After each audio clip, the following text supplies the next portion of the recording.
CBSE class 12 ബയോളജിയിലെ practical എക്സാമിന് ചോദിക്കാൻ സാധ്യതയുള്ള ഒരു ക്വസ്റ്റ്യനാണ് പോളൻ ജെർമിനേഷൻ്റെ എക്സ്പെരിമെൻറ്റ്. ഇത് 5 മാർക്സിനാണ് പ്രാക്ടിക്കൽ എക്സാമിന് ചോദിക്കുന്നത്. സോ ഈ എക്സ്പെരിമെൻറ്റ് എങ്ങനെയാണ് ചെയ്യുന്നത്, പ്രാക്ടിക്കൽ എക്സാമിന് എന്തൊക്കെ കാര്യങ്ങൾ ശ്രദ്ധിക്കണം, എങ്ങനെ പ്രസൻറ്റ് ചെയ്യണം തുടങ്ങിയ എല്ലാ കാര്യങ്ങളും ഡീറ്റെയിൽ ആയിട്ട് സിമ്പിളായിട്ട് പറയുന്നുണ്ട്. അപ്പോൾ എങ്ങനെയാണ് ഈ എക്സ്പെരിമെൻറ്റ് ചെയ്യുന്നത്, എന്തൊക്കെ കാര്യങ്ങളാണ് പ്രാക്ടിക്കൽ എക്സാമിന് എഴുതേണ്ടതെന്ന് നിങ്ങൾക്ക് ഡൗട്ട് ഉണ്ടാവും. നമുക്ക് ഓരോന്നോരോന്നായിട്ട് നോക്കാം. ഫസ്റ്റ് എന്തൊക്കെ കാര്യങ്ങളാണ് ഈ എക്സ്പെരിമെൻറ്റിനെ റിലേറ്റ് ചെയ്ത് പ്രാക്ടിക്കൽ എക്സാമിന് എഴുതേണ്ടതെന്ന് പറയാം. അപ്പോൾ ഇത്രയും കാര്യങ്ങൾ നിങ്ങൾ തീർച്ചയായിട്ടും എഴുതിയിരിക്കണം.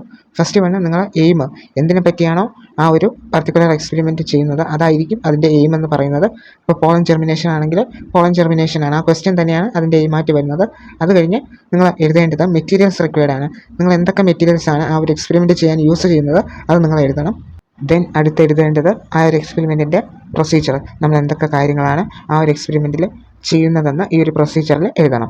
അത് കഴിഞ്ഞതിന് ശേഷം ഒബ്സർവേഷൻ നിങ്ങൾ എഴുതണം. എന്ന് വെച്ചാൽ ഈ ഒരു എക്സ്പെരിമെൻറ്റ് വഴി എന്താണ് ഒബ്സർവ് ചെയ്യാൻ സാധിച്ചത് അത് ജസ്റ്റ് ഷോർട്ടാക്കി എഴുതുക. അത് കഴിഞ്ഞതിന് ശേഷം ആ എക്സ്പെരിമെൻറ്റിലൂടെ കിട്ടിയ റിസൾട്ട് എന്താണെന്ന് വെച്ചാൽ ആ റിസൾട്ട് അവിടെ എഴുതണം. അത് കഴിഞ്ഞതിന് ശേഷം പ്രിക്കോഷൻസ് എഴുതണം. അത് കഴിഞ്ഞ് ഡയഗ്രാംസ് വല്ലതും ഉണ്ടെങ്കിൽ നല്ല നീറ്റായിട്ട് ഡയഗ്രാംസ് കൂടെ വരച്ച് വയ്ക്കുമ്പോൾ എല്ലാം സെറ്റാവും. പിന്നെ ചില എക്സ്പെരിമെൻറ്റ്സിന് ടാബുലാർ കോളം ഉണ്ടാവും. അങ്ങനെയുള്ള എക്സ്പെരിമെൻറ്റ്സ് ആണെങ്കിൽ ടാബുലാർ കോളം കൂടെ വരയ്ക്കുക. ഡയഗ്രാംസ് വരയ്ക്കുമ്പോൾ ശ്രദ്ധിക്കേണ്ട കാര്യം എന്താണെന്ന് പറയാം. ബയോളജിയുടെ പോളൻ ജെർമിനേഷനിലും ഡയഗ്രാംസ് വരയ്ക്കാനായിട്ടുണ്ട്. സോ ഫസ്റ്റ് പോയിന്റ് എന്ന് പറഞ്ഞാൽ നിങ്ങൾ ഡയഗ്രാം വരയ്ക്കുകയാണെങ്കിൽ പെൻസിലിട്ട് വരയ്ക്കാൻ ശ്രദ്ധിക്കുക. സെക്കൻഡ് പോയിന്റ്, ഡയഗ്രാംസ് നീറ്റായിട്ട് വരയ്ക്കുക. തേർഡ് പോയിന്റ്, ഡയഗ്രാം വരയ്ക്കുമ്പോൾ അത് ലേബൽ ചെയ്യാൻ കൂടെ നിങ്ങൾ എന്ത് ചെയ്യുക, ശ്രദ്ധിക്കുക. അപ്പോൾ ഇനി എങ്ങനെയാണ് പോളൻ ജെർമിനേഷൻ എന്ന എക്സ്പെരിമെൻറ്റ് ചെയ്യുന്നതെന്ന് നോക്കാം. പ്രാക്ടിക്കൽ എക്സാമിന് നിങ്ങൾക്ക് ചെയ്യാൻ മാത്രമല്ല എഴുതാനും കൂടെ ഉണ്ടാവും. ആ ഒരു ആൻസർ ഷീറ്റിൽ നിങ്ങൾ ആ പ്രോജക്റ്റുമായിട്ട് ബന്ധപ്പെട്ട കാര്യങ്ങളൊക്കെ എഴുതേണ്ടി വരും. അപ്പോൾ പോളൻ ജെർമിനേഷൻ എക്സ്പെരിമെൻറ്റിൽ ഫസ്റ്റ് എഴുതേണ്ടത് എയിമാണ്. എയിം ഇതേപോലെ എഴുതുക. To prepare the temporary mount to observe pollen germination. Pollen germination observe ചെയ്യാനുള്ള ആ ഒരു ഇത് പ്രിപ്പയർ ചെയ്യാനാണ്. സോ എയിം ഫസ്റ്റ് എഴുതണം. നമ്മുടെ ക്വസ്റ്റ്യൻ എന്താണോ അതായിരിക്കും എയിം. നിങ്ങൾ ക്വസ്റ്റ്യൻ എഴുതിയാൽ മതിയാവും. അത് കഴിഞ്ഞതിന് ശേഷം മെറ്റീരിയൽസ് റിക്വയർഡ്, നമ്മൾ എന്തൊക്കെ മെറ്റീരിയൽസ് ആണ് ഈ ഒരു പർട്ടിക്കുലർ എക്സ്പെരിമെൻറ്റിന് യൂസ് ചെയ്യുന്നത് അതിൻ്റെയൊക്കെ പേര് ഇവിടെ എഴുതണം. അപ്പോൾ ഇതിൽ കൊടുത്തിട്ടുള്ളത് ഫ്രഷ് സീസണൽ ഫ്ലവേഴ്സ് ആണ്. എക്സാമ്പിൾ ഹിബിസ്കസ്, നമ്മുടെ ചെമ്പരത്തി പൂവ്. പിന്നെ വേണ്ടുന്നത് എടുത്ത സ്ലൈഡാണ്. Cover slip, sucrose, boric acid, magnesium sulphate, potassium nitrate, needle. ഇത്രയും മതിയാവും. ഇത്രയുമാണ് ഈ എക്സ്പെരിമെൻറ്റ് ചെയ്യാൻ വേണ്ടുന്ന മെറ്റീരിയൽസ്. ഇനി ഈ എക്സ്പെരിമെൻറ്റ് എങ്ങനെയാണ് ചെയ്യുന്നത്, അതിൻ്റെ പ്രൊസീജിയർ എങ്ങനെ എഴുതണമെന്ന് നോക്കാം. ഫസ്റ്റ് നമുക്ക് ഇതിന് വേണ്ടി ഒരു സൊല്യൂഷൻ പ്രിപ്പയർ ചെയ്യേണ്ടതുണ്ട്.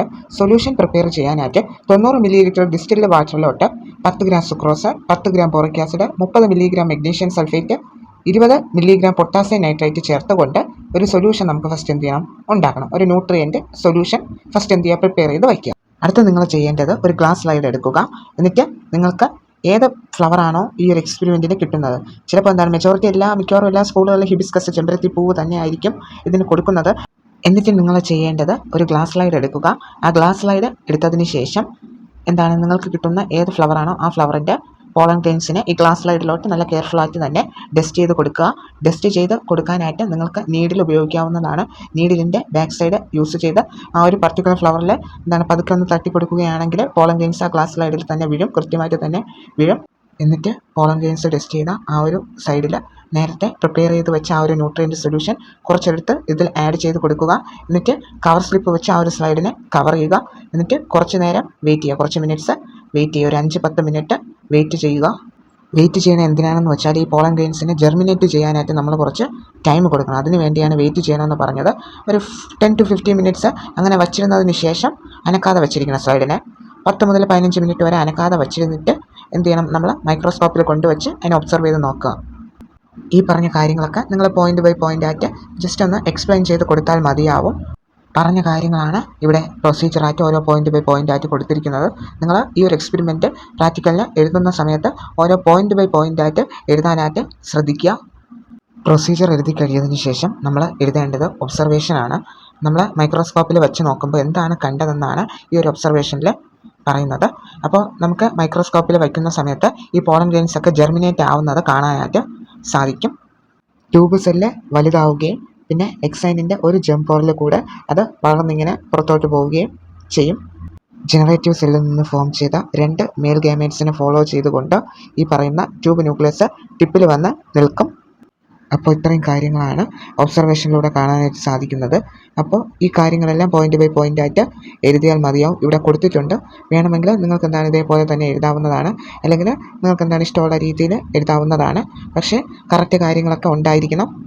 പോളൻ ഗ്രെയിനിൻ്റെ ഇന്നർ ലെയറിനെയാണ് ഇൻറ്റൈൻ എന്ന് പറയുന്നത്. അത് നിർമ്മിച്ചിരിക്കുന്നത് പെക്റ്റിനും സെല്ലുലോസും കൊണ്ടാണ്. അത് എന്താണ് അത്യാവശ്യം കനം കുറഞ്ഞ, അതായത് കട്ടി കുറഞ്ഞ ലെയറാണ്. ഇനി അടുത്തത് ഔട്ടർ ലെയർ ആയിട്ടുള്ള എന്താണ് എക്സൈനാണ്.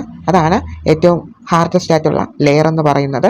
അത് നിർമ്മിച്ചിരിക്കുന്നത് സ്പോറോപൊളനിൻ എന്ന് പറയുന്ന ഒരു മെറ്റീരിയൽ യൂസ് ചെയ്തിട്ടാണ്. അത് ഹൈലി റെസിസ്റ്റൻ്റ് ആണ്. Means highly resistant to temperature, humidity, പിന്നെ വേറെ ഏതെങ്കിലും എൻവയോൺമെൻറ്റൽ ഫാക്ടേഴ്സ് കാരണം ആ ഒരു പോളൻ ഗ്രെയിൻസിനെ കേടുപാടൊന്നും കൂടാതെ എന്ത് ചെയ്യാൻ, പ്രൊട്ടക്റ്റ് ചെയ്യാനാണ് ഈ പറയുന്ന എക്സൈൻ എന്ന് പറയുന്ന ഔട്ടർ ലെയർ അതിനുള്ളത്. നെക്സ്റ്റ് റിസൾട്ട് എന്താണ് ഈ ഒരു എക്സ്പെരിമെൻറ്റിൽ കൂടെ റിസൾട്ടായിട്ട് കിട്ടിയത് അതിവിടെ എഴുതി വെക്കുക. Pollen tube growth is observed. നമുക്ക് പോളൻ ട്യൂബിൻ്റെ ഗ്രോത്ത് ഇവിടെ ഒബ്സർവ് ചെയ്യാനായിട്ട് സാധിച്ചു. പോളൻ ഗ്രെയിൻസ് ജെർമിനേറ്റ് ചെയ്യുന്നത് കാണാനായിട്ട് സാധിച്ചു. അങ്ങനെയുള്ള കാര്യങ്ങളൊക്കെ ഇവിടെ റിസൾട്ടായിട്ട് എഴുതി വെക്കുക. അടുത്തത് പ്രിക്കോഷൻസ് ആണ്. നമ്മൾ ഈ എക്സ്പെരിമെൻറ്റ് ചെയ്യുമ്പോൾ എന്തൊക്കെ കാര്യങ്ങളാണ് ശ്രദ്ധിക്കേണ്ടത് എന്നുള്ളതൊക്കെയാണ് പ്രിക്കോഷൻസിൽ വരുന്നത്. ഒരു 2-3 പ്രിക്കോഷൻസ് മാക്സിമം എന്ത് ചെയ്യുക, എഴുതുക. Freshly plugged flowers should be used, glass wear should be clean and dry. അപ്പോൾ ഇങ്ങനെ നിങ്ങൾക്ക് എന്താണ് പ്രിക്കോഷൻസ് എഴുതാവുന്നതാണ് ഇതുപോലെ. നെക്സ്റ്റ് ഏറ്റവും ഇമ്പോർട്ടൻ്റ് ആയിട്ടുള്ള കാര്യമാണ് ഡയഗ്രാം വരയ്ക്കേണ്ടത്. ഡയഗ്രാം നിങ്ങൾ കമ്പൽസറി ആയിട്ടും വരച്ചിരിക്കണം. പോളൻ ജെർമിനേഷൻ എക്സ്പെരിമെൻറ്റിലും ഡയഗ്രാം ഉണ്ട്. അതെന്തായാലും നിങ്ങൾ എന്ത് ചെയ്യണം, വരച്ചിരിക്കണം. ഡയഗ്രാം വരച്ചിട്ടില്ലെങ്കിൽ മാർക്ക് അവിടെ കുറയുന്നതായിരിക്കും. സോ ഈ ഒരു എക്സ്പെരിമെൻറ്റ് റിലേറ്റഡ് ആയിട്ടുള്ള 3 ഡയഗ്രാം ഇവിടെ കൊടുത്തിട്ടുണ്ട്. നിങ്ങൾ എന്താണ് ഈ 3 ഡയഗ്രാമും വരയ്ക്കുക എളുപ്പത്തിനുള്ളതാണ്. നിങ്ങൾ ഈ 3 വരയ്ക്കാനായിട്ട് ശ്രമിക്കുക. വരയ്ക്കുക മാത്രമല്ല അതിനെ ലേബൽ ചെയ്യാൻ കൂടെ എന്ത് ചെയ്യണം, ശ്രദ്ധിക്കണം. ഡയഗ്രാം ഉള്ള എക്സ്പെരിമെൻറ്റ്സ് ആണെങ്കിൽ ഒരു കാരണവശാലും ഡയഗ്രാം വിടരുത്. ഡയഗ്രാം കൃത്യമായിട്ട് തന്നെ വരയ്ക്കണം. ജെർമിനേറ്റ് ആയ പോളൻ ഗ്രെയിനിൻ്റെ പിക്ചർ ഇവിടെ കൊടുത്തിട്ടുണ്ട്. അപ്പോൾ നിങ്ങൾ മൈക്രോസ്കോപ്പിലൂടെ നോക്കുമ്പോൾ പോളൻ ഗ്രെയിൻ ജെർമിനേറ്റ് ആയിട്ടുണ്ടെങ്കിൽ ഇതുപോലൊരു പിക്ചർ ആയിരിക്കും നിങ്ങൾക്ക് കാണാനായിട്ട് സാധിക്കുന്നത്. അപ്പോൾ ഇത്രയുമാണ് ഈ എക്സ്പെരിമെൻ്റ് റിലേറ്റഡ് ആയിട്ടുള്ള കാര്യങ്ങൾ. എങ്ങനെയാണ് എക്സ്പെരിമെൻ്റ് ചെയ്യേണ്ടതെന്നും എന്തൊക്കെ കാര്യങ്ങളാണ് ഈ എക്സ്പെരിമെൻ്റ് റിലേറ്റഡ് ആയി പ്രാക്ടിക്കൽ എക്സാമിന് എഴുതേണ്ടതെന്നും ഈ വീഡിയോയിൽ ഡീറ്റെയിൽ ആയിട്ട് പറഞ്ഞിട്ടുണ്ട്. ഇനി ബയോളജി പ്രാക്ടിക്കൽ എക്സാമിന് ശ്രദ്ധിക്കേണ്ട കുറച്ച് കാര്യങ്ങളുണ്ട്. അതെന്തൊക്കെയാണെന്ന് പറഞ്ഞു തരാം. ഫസ്റ്റ് വൺ എന്ന് പറയുന്നത് നിങ്ങളുടെ ബയോളജി റെക്കോർഡ് കംപ്ലീറ്റ് ആയിരിക്കണം. പിന്നെ ബയോളജി റെക്കോർഡ് നിങ്ങളുടെ ടീച്ചറിൻ്റെ നിന്ന് സൈനൊക്കെ വാങ്ങിച്ച് സെറ്റാക്കി വെച്ചിരിക്കണം. പിന്നെ നിങ്ങൾക്ക് പ്രോജക്റ്റ് ചെയ്യാനുണ്ടെങ്കിൽ പ്രോജക്റ്റൊക്കെ കംപ്ലീറ്റ് ആയിരിക്കണം. അതിൽ സൈനും കാര്യങ്ങളൊക്കെ വാങ്ങിച്ചു വന്ന് ഉറപ്പാക്കുക. അത് കഴിഞ്ഞ് എന്താണ് നിങ്ങൾ പ്രാക്ടിക്കൽ എക്സാമിന് പോകുന്ന സമയത്ത് വേണ്ടുന്ന ഇൻസ്ട്രുമെൻസും ഒക്കെ എന്ത് ചെയ്യുക, കൊണ്ടുപോകാനായിട്ട് ശ്രദ്ധിക്കുക. പെൻസിൽ, സ്കെയിൽ, റബ്ബർ തുടങ്ങിയ കാര്യങ്ങൾ, പേന എല്ലാം കൃത്യമായിട്ട് തന്നെ എടുത്തുകൊണ്ട് പോകാനായിട്ട് ശ്രദ്ധിക്കുക. നിങ്ങൾ ലാബിൽ കയറുന്ന സമയത്ത് പ്രാക്ടിക്കൽ എക്സാം കണ്ടക്ട് ചെയ്യുന്ന ആ ഒരു എക്സാമിനറിൻ്റെ ഗൈഡ് ലൈൻസും ഇൻസ്ട്രക്ഷൻസും ഒക്കെ കൃത്യമായിട്ട് തന്നെ അനുസരിക്കുക. അതോടൊപ്പം തന്നെ ക്വസ്റ്റ്യൻ പേപ്പർ കിട്ടുമ്പോൾ ക്ലിയർ ആയിട്ട് തന്നെ ക്വസ്റ്റ്യൻ എന്താണെന്ന് മനസ്സിലാക്കി അതിന് വേണ്ടുന്ന കാര്യങ്ങൾ ചെയ്യണം. അതുപോലെ തന്നെ ആൻസർ ഷീറ്റിൽ ആ ഒരു എക്സ്പെരിമെൻ്റ് റിലേറ്റഡ് ആയിട്ടുള്ള കാര്യങ്ങൾ എഴുതുമ്പോഴും വളരെ ശ്രദ്ധിച്ച് ആൻസർ ഷീറ്റിൽ എഴുതാവൂ. അത് കഴിഞ്ഞ് ഇമ്പോർട്ടൻ്റ് ആയിട്ടുള്ള ഒരു കാര്യമാണ് പ്രസൻറ്റേഷൻ. നിങ്ങൾ എങ്ങനെയാണ് ആ ഒരു ആൻസർ ഷീറ്റിനെ പ്രസൻറ്റ് ചെയ്യുന്നത്, ആ ഒരു രീതി, എങ്ങനെ നമുക്ക് ആ ഒരു ആൻസർ ഷീറ്റ് പ്രസൻറ്റ് ചെയ്യാം എന്ന് നോക്കാം. ആദ്യത്തെ പോയിന്റ് നിങ്ങൾ ശ്രദ്ധിക്കേണ്ടത്, നിങ്ങൾ നീറ്റായിട്ട് എഴുതാനായിട്ട് ശ്രദ്ധിക്കുക. പരമാവധി നീറ്റായിട്ട് എഴുതാനായിട്ട് ശ്രദ്ധിക്കുക. പിന്നെ ഡയഗ്രാംസ് ഒക്കെ നിങ്ങൾ എന്ത് ചെയ്യുക, പെൻസിലിട്ട് വരയ്ക്കാനായിട്ട് ശ്രദ്ധിക്കുക. ഡയഗ്രാംസിൽ എന്തെങ്കിലും മാർക്ക് ചെയ്യാനുണ്ടെങ്കിലും അതും പെൻസിലിട്ട് തന്നെ മാർക്ക് ചെയ്യാനായിട്ട് ശ്രദ്ധിക്കുക. പിന്നെ നിങ്ങൾക്ക് എന്താണ് അബദ്ധവശാൽ എന്തെങ്കിലും തെറ്റുണ്ടെങ്കിൽ അല്ലെങ്കിൽ എഴുതിയതിൽ എന്തെങ്കിലും മിസ്റ്റേക്ക് ഉണ്ടെങ്കിൽ നിങ്ങൾ ഓവറായിട്ട് കറുപ്പിച്ച് വെട്ടാതിരിക്കുക. ഉള്ളി ഒരു ലൈൻ മാത്രം വരയ്ക്കുക. ആ തെറ്റിയ വാക്കിന് മേലെ ഒരു ലൈൻ മാത്രമേ വരയ്ക്കുക. ഓവറായിട്ടിട്ട് ആ ഒരു തെറ്റിനെ കറുപ്പിക്കരുത്. അത് നിങ്ങളുടെ പേപ്പറിനെ കൂടുതൽ വൃത്തികേടാക്കും. പിന്നെ ശ്രദ്ധിക്കേണ്ടത് വലിച്ചു വാരി എഴുതാതിരിക്കുക. പോയിന്റ് ബൈ പോയിന്റ് ആയിട്ട് എഴുതുക. അതാകുമ്പോൾ കുറച്ചുകൂടെ ഭംഗി ഉണ്ടാവും, വായിക്കാനും കുറച്ചുകൂടെ എളുപ്പമായിരിക്കും. അതിനാൽ എന്താണ് പോയിന്റ് ബൈ പോയിന്റ് ആയിട്ട് എഴുതാനായിട്ട് പ്രത്യേകം ശ്രദ്ധിക്കുക. ഇമ്പോർട്ടൻ്റ് ആയിട്ടുള്ള കാര്യങ്ങൾ എന്തെങ്കിലും ഉണ്ടെങ്കിൽ ജസ്റ്റ് ഒന്ന് അണ്ടർലൈൻ ചെയ്യുന്നതും നന്നായിരിക്കും. അപ്പോൾ ഇത്രയും കാര്യങ്ങളാണ് പേപ്പർ പ്രസൻറ്റേഷനിൽ നിങ്ങൾ ശ്രദ്ധിക്കേണ്ടത്.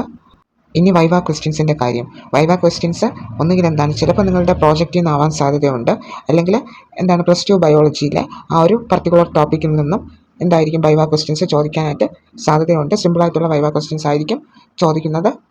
അപ്പോൾ പോളൻ ജെർമിനേഷൻ എന്ന് പറയുന്ന ഈ ഒരു എക്സ്പെരിമെൻറ്റിൽ നിന്നും ചോദിക്കാവുന്ന വൈവ ക്വസ്റ്റ്യൻസ് ഏതൊക്കെയെന്ന് പറഞ്ഞാൽ, പോളൻ ഗ്രെയിൻസിൻ്റെ ഇന്നർ ലെയറിൻ്റെ പേര് ചിലപ്പോൾ ചോദിക്കാം. ഇന്നർ ലെയർ എന്തൊക്കെ കൊണ്ടാണ് നിർമ്മിച്ചിരിക്കുന്നതെന്ന് ചോദിക്കാം.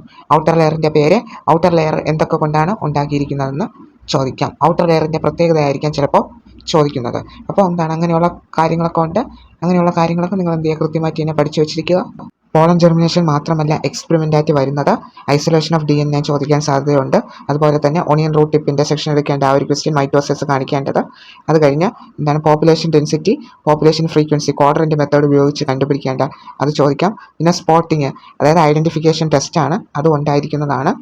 സ്പോട്ടിങ്ങിൽ ചോദിക്കാൻ സാധ്യതയുള്ള ഒന്ന് പറഞ്ഞു തരാം. TS ഓഫ് ബ്ലാസ്റ്റുലയാണ്, ട്രാൻസ്ഫർ സെക്ഷൻ ഓഫ് ബ്ലാസ്റ്റുല. അത് നിങ്ങൾ ഐഡൻറ്റിഫൈ ചെയ്യണം. എന്നിട്ട് അതിനെപ്പറ്റി നിങ്ങൾ എഴുതണം.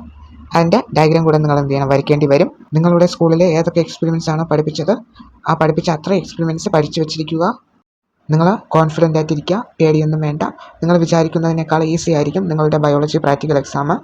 പിന്നെ നിങ്ങൾ ഏത് എക്സ്പെരിമെൻറ്റ് ചെയ്താലും aim, materials required, procedure, observation കാര്യങ്ങളെല്ലാം എഴുതണം. എല്ലാം എക്സ്പെരിമെൻറ്റിലും ഇതൊക്കെ ഉള്ളതാണ്. പോളൻ ജെർമിനേഷനാണ് നിങ്ങൾക്ക് എക്സ്പെരിമെൻ്റ് ആയിട്ട് കിട്ടുന്നതെങ്കിൽ നിങ്ങൾ പ്രത്യേകം ശ്രദ്ധിക്കുക. കാരണം നമ്മൾ ആ ഒരു പോളൻ ഗ്രെയിന് ആ ഒരു ഗ്ലാസ് സ്ലൈഡിലോട്ട് ഡസ്റ്റ് ചെയ്ത് ആ ഒരു സൊല്യൂഷൻ ഒഴിച്ച് കവർ സ്ലിപ്പ് എടുത്ത് വയ്ക്കുക. എന്നിട്ട് 10-15 മിനിറ്റോളം വെയിറ്റ് ചെയ്തിട്ട് മാത്രമേ ആ ഒരു ഗ്ലാസ് സ്ലൈഡ് എടുത്ത് മൈക്രോസ്കോപ്പിൽ കൊണ്ടുവച്ച് ഒബ്സർവ് ചെയ്യാനായിട്ട് പാടുള്ളൂ. അല്ലെങ്കിൽ നിങ്ങൾക്ക് പോളൻ ഗ്രെയിന് ജെർമിനേറ്റ് ആയത് കാണാനായിട്ട് സാധിക്കില്ല. പോളൻ ഗ്രെയിന് ജെർമിനേറ്റ് ആവാനായിട്ട് കുറച്ച് സമയം എടുക്കും.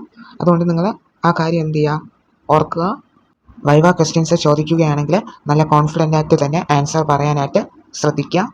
പിന്നെ പ്രത്യേകം ശ്രദ്ധിക്കുക, നമ്മൾ ആ ഒരു പർട്ടിക്കുലർ എക്സ്പെരിമെൻറ്റ് ചെയ്ത് കഴിഞ്ഞതിന് ശേഷം ആ ഒരു എക്സ്റ്റേണൽ ആയിട്ട് ഉള്ള എക്സാമിനറിനെ വിളിച്ച് കാണിച്ചു കൊടുക്കേണ്ടി വരും. അപ്പോൾ ഇത്രയേ ഉള്ളൂ.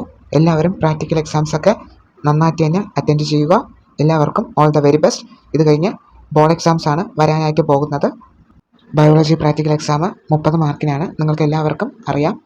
നിങ്ങൾ വിചാരിക്കുകയാണെങ്കിൽ 30 ഔട്ട് ഓഫ് 30 തന്നെ നിങ്ങൾക്ക് പ്രാക്ടിക്കൽ എക്സാമിന് വാങ്ങിക്കാനായിട്ട് സാധിക്കും. അപ്പോൾ എല്ലാവർക്കും പറഞ്ഞ കാര്യങ്ങൾ മനസ്സിലായെന്ന് വിശ്വസിക്കുന്നു, എങ്ങനെയാണ് പ്രാക്ടിക്കൽ എക്സാം അറ്റൻഡ് ചെയ്യേണ്ടതെന്നൊക്കെ. അപ്പോൾ ഡൗട്ട്സ് ഉണ്ടെങ്കിൽ കമൻറ്റ് ചെയ്യുക. എല്ലാവർക്കും താങ്ക് യു.